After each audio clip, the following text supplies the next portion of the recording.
بالله من الشيطان الرجيم للفقراء المهاجرين الذين أخرجوا من ديارهم وأموالهم يبتغون فضلا من الله ورضوانا وينصرون الله ورسوله أولئك هم الصادقون والذين تبوأوا الدار والإيمان من قبلهم يحبون من هاجر إليهم ولا يجدون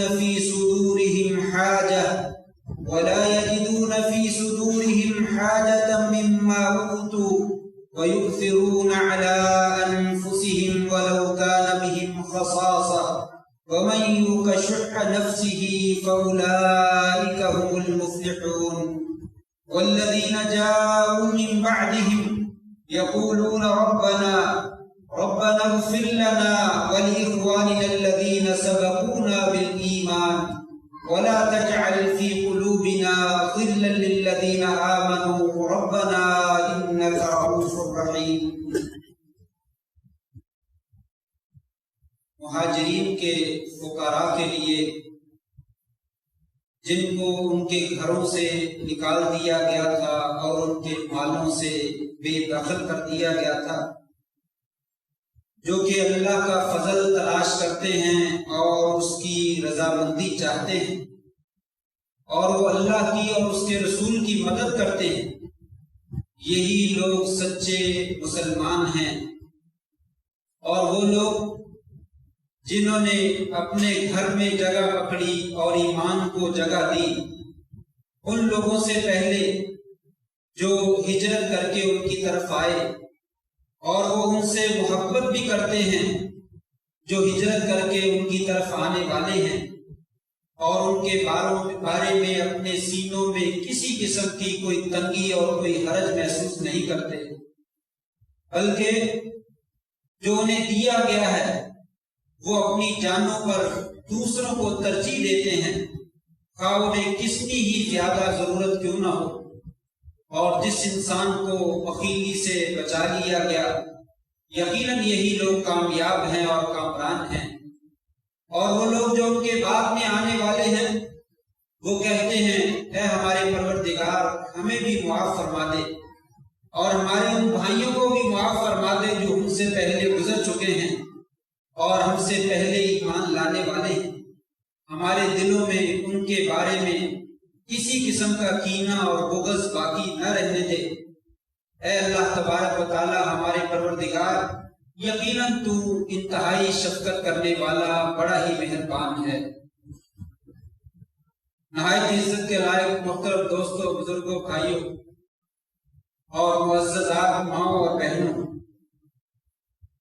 سورہ حشر کی میں نے 3 آیات مبارکہ آپ کے سامنے تلاوت کی ہیں اور سادہ سا ترجمہ اس کا آپ کے سامنے رکھا ہے۔ آج کی گفتگو کا محور انہی 3 آیات کی روشنی میں ذکر کرنے کی کوشش کروں گا۔ اللہ تبارک و تعالیٰ نے اس آیت مبارکہ میں 3 باتیں بتلائی ہیں۔ ایک تو یہ بات بتلائی ہے کہ مال فے کن لوگوں کو ملنا چاہیے۔ مال فے کیا ہوتا ہے؟ مسلمان کافروں سے جنگ کرتے ہیں تو جنگ کرنے کے بعد مسلمانوں کو فتح ہوتی ہے، کافر شکست کھا جاتے ہیں، ان کا جو مال مسلمانوں کے ہاتھ میں لگتا ہے اس کو مال غنیمت کہا جاتا ہے۔ اور اگر دشمن سے لڑائی نہ ہو، دشمن لڑائی کے بغیر ہی میدان چھوڑ کر بھاگ جائے اور اپنا سامان وہاں پہ چھوڑ جائے، وہ سامان جو مسلمانوں کو بغیر جنگ کے اور بغیر لڑائی کے حاصل ہوتا ہے اسے مال فے کہتے ہیں۔ یہ مال فے کن لوگوں کو ملتا ہے؟ ان 3 آیات میں اللہ تبارک و تعالیٰ نے 3 لوگوں کا تذکرہ فرمایا کہ 3 قسم کے لوگ ہیں جنہیں یہ مال فے جو ہے وہ ملتا ہے۔ ایک بات تو یہ بتلائی، میں ذکر کرتا ہوں 3 لوگ کون۔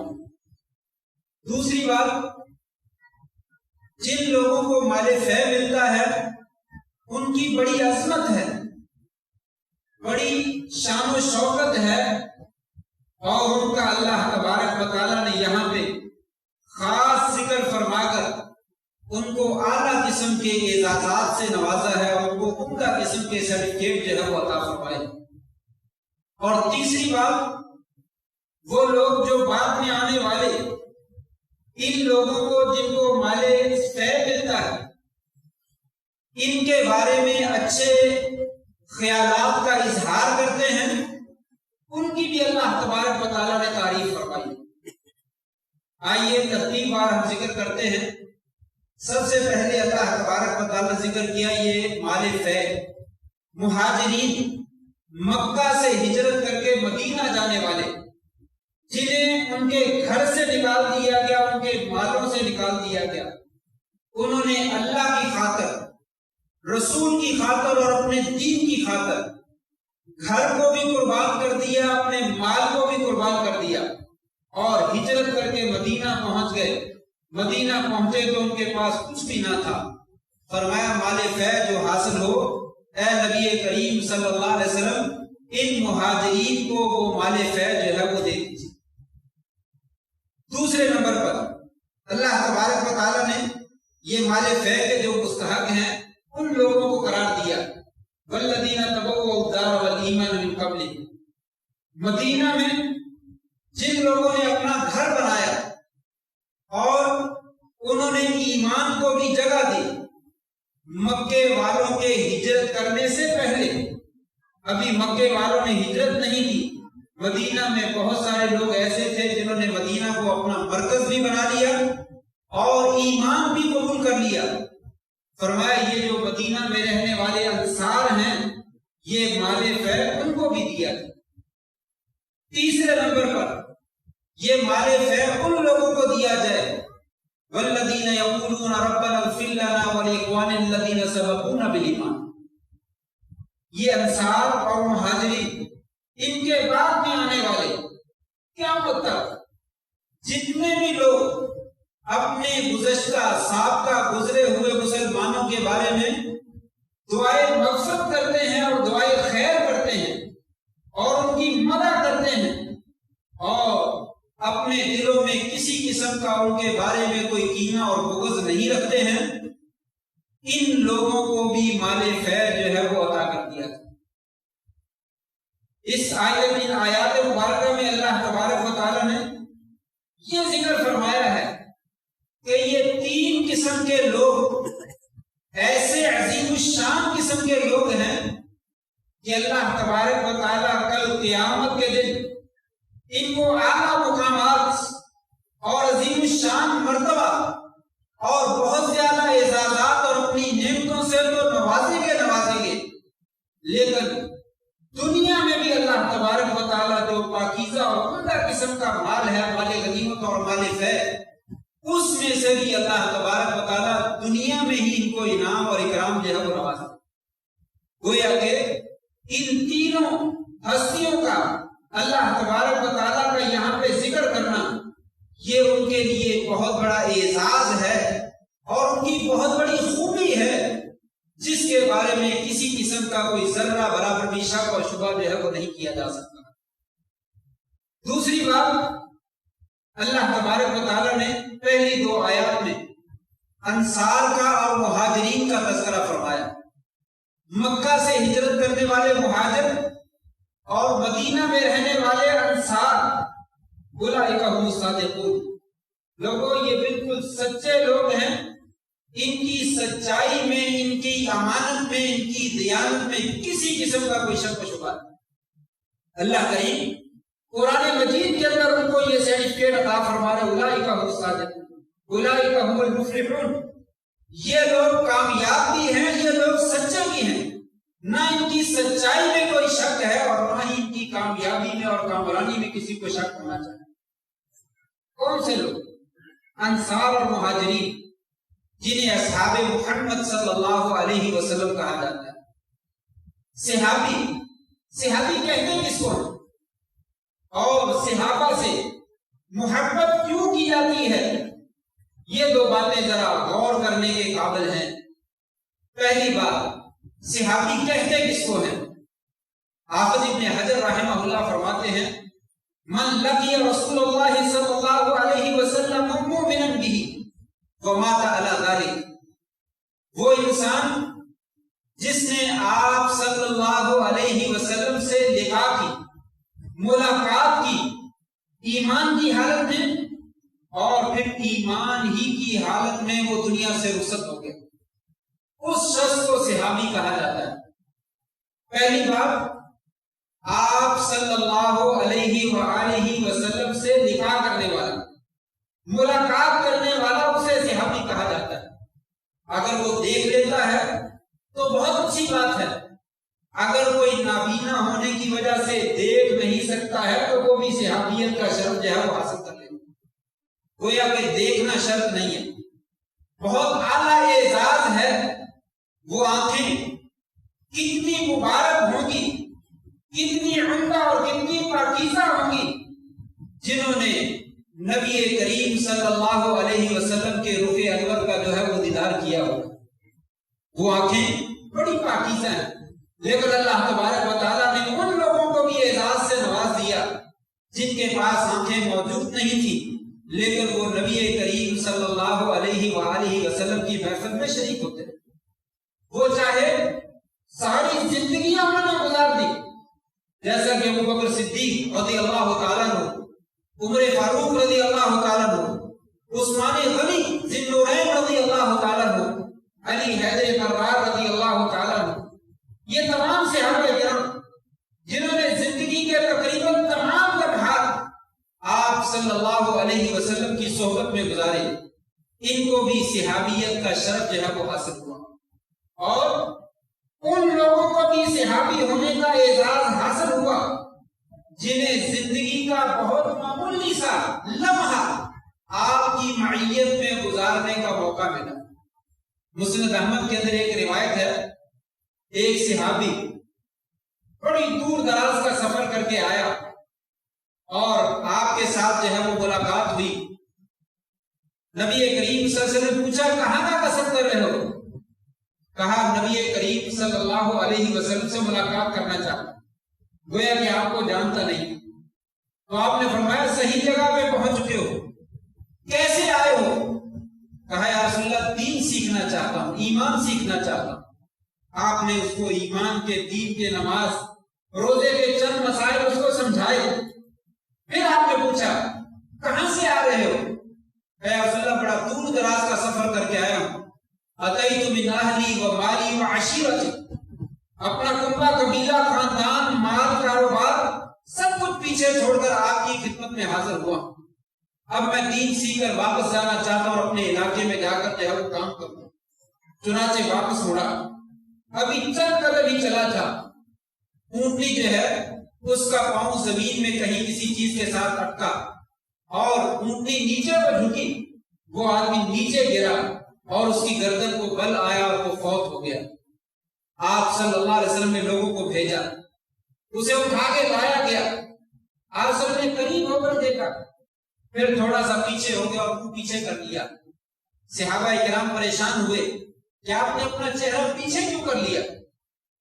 آپ صلی اللہ علیہ وسلم دیکھ کے کہ صحابہ کرام میرے تاثرات کو دیکھ رہے ہیں، کہا میرے صحابہ جانتے ہو میں پیچھے کیوں ہٹا؟ میں نے ابھی ابھی دو فرشتوں کو دیکھا ہے جو جنت کے پھل جو ہے اس کے منہ میں ڈال رہے ہیں۔ یہ اپنے گھر بار کو چھوڑ کر آیا، لمبا سفر کیا اور بھوک پیاس لگی ہوئی ہے، پتہ نہیں کب کا کھانا کھایا کب کا کھانا نہیں کھایا، ہماری محفل میں آیا، ہم سے کھانا بھی طلب نہیں کیا، ہم سے دین کی باتیں پوچھی، اور پوچھنے کے بعد پھر یہ ہمارے پاس رکا نہیں، فوراً واپسی کا سفر لیا، معلوم نہیں کب سے بھوکا اور پیاسا تھا، فوت ہو گیا۔ اللہ تبارک و تعالیٰ نے جنت سے کھانا جو ہے وہ بھیج دیا، جنت سے پھل بھیج دیا، میں نے فرشتوں کو دیکھا ہے وہ پھل اس کے منہ میں ڈال رہے تھے۔ آپ نے فرمایا عامل قلیلا واجر کثیرا، عمل تو بہت تھوڑا کیا ہے لیکن اللہ نے اجر جو ہے وہ بہت زیادہ عطا فرمایا۔ یہ بھی صحابی ایک لمحہ یا چند لمحات زندگی کے ایک ہی مجلس آپ کے ساتھ گزاری ہے، معمولی سی ملاقات ہوئی ہے، اللہ تبارک و تعالیٰ نے صحابیت کے لقب سے عطا فرما دیا، اعزاز دے دیا اور جنت کا مہمان جو ہے اس کو بنا دیا۔ تو یہ ہے لقاء، جس نے آپ صلی اللہ علیہ وسلم سے ملاقات کی ہے ایمان کی حالت میں، کفر کی حالت میں نہیں۔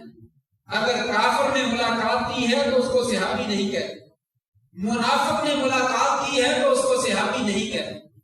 ظاہری طور پر بھی ایمان موجود ہو، باطنی طور پر بھی ایمان موجود ہو، اگر ظاہری ایمان ہے باطنی ایمان نہیں ہے تو وہ منافق ہے، اسے صحابی نہیں کہا جا سکتا۔ عبداللہ بن ابی منافقوں کا سردار اور اس کے ہمنوا جتنے بھی اس کے ساتھی تھے، سب کو منافق کہا جاتا ہے، صحابی رسول نہیں کہا جاتا۔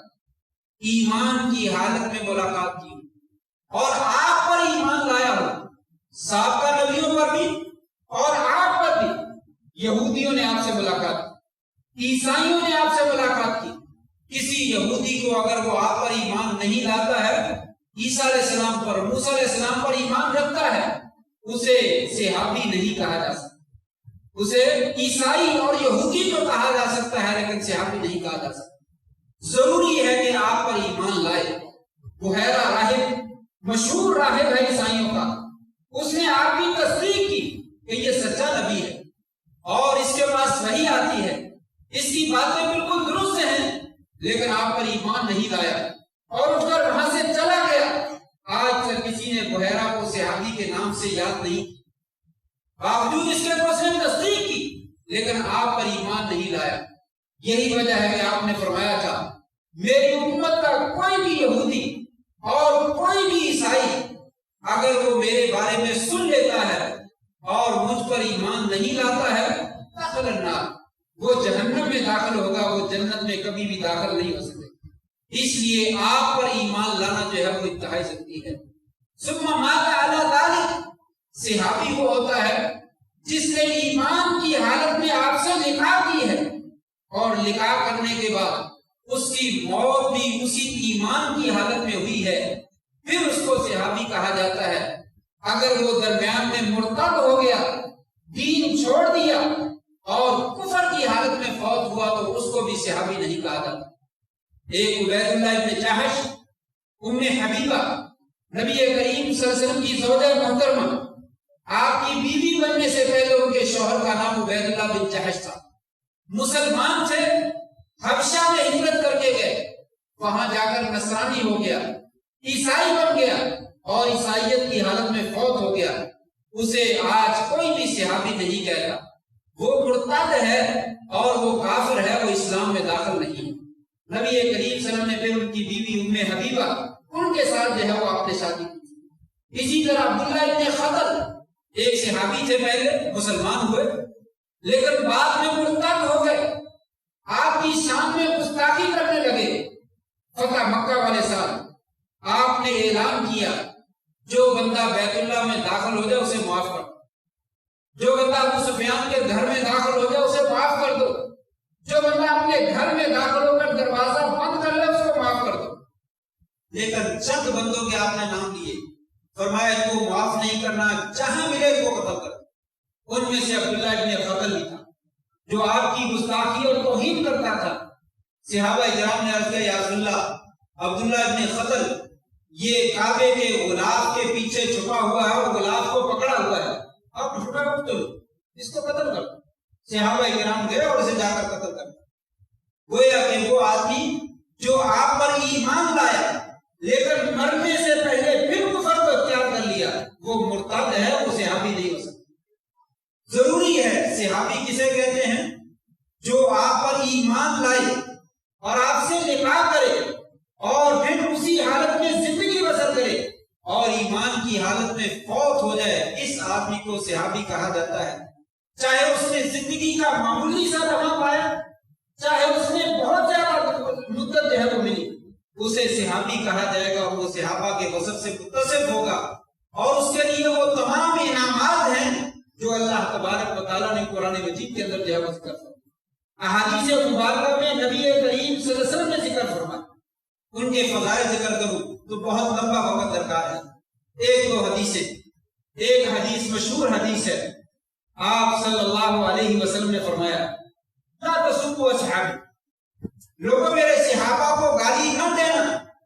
فوالذی نفس محمد بیدہ، قسم ہے مجھے اس ذات کی جس کے ہاتھ میں محمد صلی اللہ علیہ وسلم کی جان ہے، اس ذات کی میں قسم اٹھا کے کہہ رہا ہوں، اگر تم لو انفق احدکم مثل احد ذهبا ما بلغ مد احدهم ولا نصیفا، اگر تم اپنے زمانے کے لوگوں کو، آپ نے فرمایا، ہمیں نہیں فرمایا، اپنے زمانے کے لوگوں کو فرمایا، جو پہلے لوگ مسلمان ہو چکے ہیں، لوگوں میرے صحابہ کو برا نہ کہنا، اگر تم احد پہاڑ کے برابر سونا خرچ کرو، میرا صحابی جو کی ایک مٹھی، ایک مد اگر وہ خرچ کرتا ہے تو یہ جو کا ایک مد جو ہے تمہارے احد پہاڑ کے برابر سونا خرچ کرنے سے کئی زیادہ بہتر. احد پہاڑ سونا 6، 7، 8 کلومیٹر کے اوپر پھیلا ہوا یہ پہاڑ ہے. زمین میں کتنا ہے اللہ ہی بہتر جانتا ہے، وہ کتنا سونا بنے گا. انسان ایک کھجور کا دانہ صدقہ خیرات کرتا ہے تو جہنم سے نجات کا ذریعہ بن جاتا ہے. فرمایا اگر تم احد پہاڑ کے برابر سونا خرچ کرو، میرا ایک صحابی جو ہے وہ ایک مد، ایک مٹھی جو ہے وہ جو خرچ کرے، اس کا یہ جو خرچ کرنا تمہارے احد پہاڑ کے سونا خرچ کرنے سے کہیں زیادہ ہے.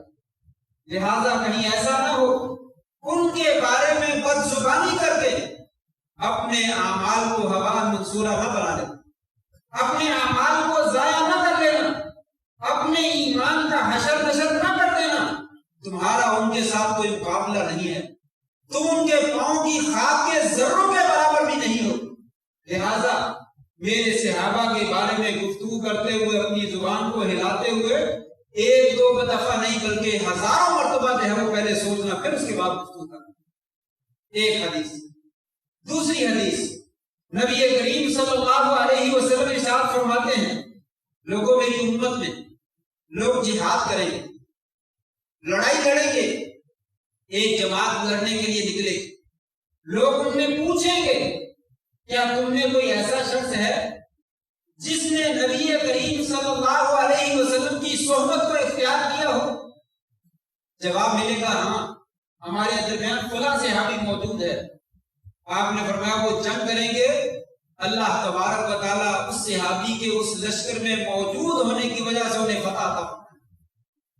پھر زمانہ گزر جائے گا، پھر لوگ جہاد میں نکلیں گے، صحابہ ختم ہو چکے ہوں گے. پوچھنے والا پوچھے گا کیا تم میں کوئی ایسا شخص موجود ہے جس نے اس شخص کو دیکھا ہو جس نے نبی کریم صلی اللہ علیہ وسلم کی صحبت اختیار کی ہے؟ یعنی تم میں کوئی ایسا شخص موجود ہے جس نے کسی صحابی کو دیکھا ہے؟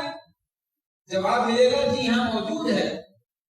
جنگ کریں گے، اللہ تبارک و تعالیٰ اس ایک تابعی کے موجود ہونے کی وجہ سے لشکر کو فتح عطا فرمائے. ایک تابعی جس نے صحابی سے ملاقات کی ہے، صحابی کو دیکھا ہے ایمان کی حالت میں، وہ لشکر میں موجود ہوگا تو اللہ تعالیٰ اس کی موجودگی کی وجہ سے لشکر کو فتح عطا فرمائیں گے. پھر زمانہ گزر جائے گا، لوگ جہاد کریں گے، پوچھنے والا پھر پوچھے گا کیا تمہارے درمیان کوئی ایسا شخص ہے جس نے صحابی کو نہیں بلکہ کسی تابعی کو دیکھا ہو؟ کہا جائے گا جی ہاں فلاں آدمی موجود ہے. فرمایا پھر وہ لڑائی لڑیں گے، اللہ تبارک و تعالیٰ اس کی وجہ سے ان کو بھی فتح عطا. یہ 3 درجے آپ نے ذکر فرمائے اپنے زمانے کے بعد، اس کے بعد چوتھے زمانے کا آپ نے ذکر نہیں فرمایا. گویا کہ صحابہ کرام کی عظمت کس قدر ہے کہ ان کی موجودگی کی وجہ سے اللہ تبارک و تعالیٰ لشکروں کو فتح عطا فرمائیں گے، اور ان کو دیکھنے والوں کی موجودگی کی وجہ سے اللہ تبارک و تعالیٰ لشکروں کو فتح عطا فرمائیں گے. تیسری اور آخری حدیث آج کی بیان کر کے اپنی بات ختم کرتے ہیں. نبی کریم صلی اللہ علیہ وآلہ وسلم نے فرمایا، لوگو النجوم امنۃ للسماء وانا امنۃ لاصحابی واصحابی امنۃ لامتی فاذا ذهب اصحابی اتى امتی ما يوعدون او كما قال علیہ الصلوۃ والسلام. اللہ اکبر. صحیح بخاری اور صحیح مسلم کی روایت ہے، بلکہ صحیح مسلم کی ہے بات. اتنی عظیم الشان روایت، ذرا اندازہ کیجئے آپ فرماتے ہیں لوگوں ستارے وہ جو ہے وہ محافظ ہیں آسمان کے، دنیا میں شریعت کے، دین اسلام کے اور میرے۔ کیسے؟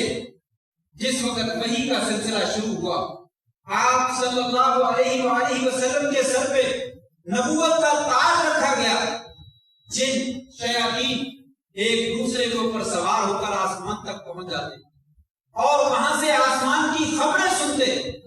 اللہ تبارک و تعالیٰ کو یہ گوارا نہیں تھا، انتظام کیا گیا، ستاروں کو حکم دیا گیا میری وحی جو ہے وہ سیدھی محمد اور رسول اللہ صلی اللہ علیہ وسلم کے پاس پہنچنی چاہیے، درمیان میں سے اس کا کوئی کلمہ کوئی حرف جو ہے وہ چوری نہیں ہونا چاہیے۔ چنانچہ ستارے اللہ کے سپہ سالار فوجی بن گئے، جو ہی کوئی شیطان اوپر چڑھنے کی کوشش کرتا ستارہ سیدھا آ کر اس کو لگتا اور اس کو ہلاک کر دیتا۔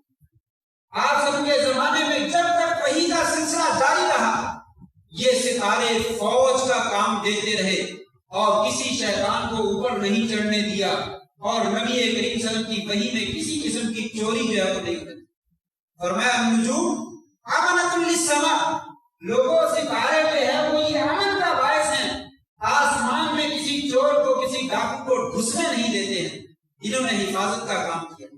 گویا کہ میری وحی کے لیے، میری شریعت کے لیے اللہ تبارک و تعالیٰ نے ستاروں کو محافظ بنا کر جو ہے وہاں پہ بھیجا، اور فرمایا آمنۃ لاصحابی، لوگوں میں اپنے صحابہ کی حفاظت کا باعث بنایا۔